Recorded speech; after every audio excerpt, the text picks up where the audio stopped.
Hey, New Life, how would you go about sanctifying the name of God in your life today? Jesus teaches us to pray, your name be sanctified, your rule be established, your will be done. And as we talked about in this week's teaching, that's all saying the same thing, that God's name is sanctified through my obedience, that his rule is established when I obey him. I proclaim him as king when I obey him. And when I do his will, that's what it's all about. On another instance, Jesus is going to tell his disciples, let your light so shine before men that they may see your good deeds and give glory to your Father who is in heaven. Let me challenge you with something today. God's name is at stake in you. I know that we are living in days where it's very common for us to blame the decline of faith and following of God on the media, on politics, on Hollywood, and on secularism. But can I submit something to you? That really, the pagan world is going to behave as the pagan world.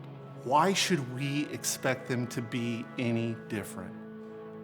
The reason why God's name is being profaned in our world is not them, it's us. We are not living in a way that shows our good deeds and allows people to glorify God because of how we live. How can you sanctify God's name today? How can you establish and show him as your king? How can you do his will?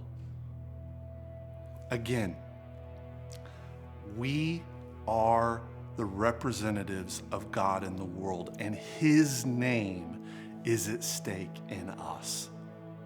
So how can we do that? I want you to think about that today. How can you sanctify his name today? Okay, I love this vision, the life of Christ. I'll never forget, I took the life of Christ in Bible college, and it changed everything that I thought about. It's like the Jesus style of the word.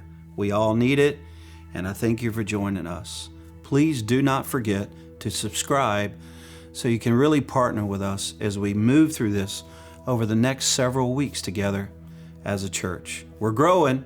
Let's keep it going. Don't forget to subscribe.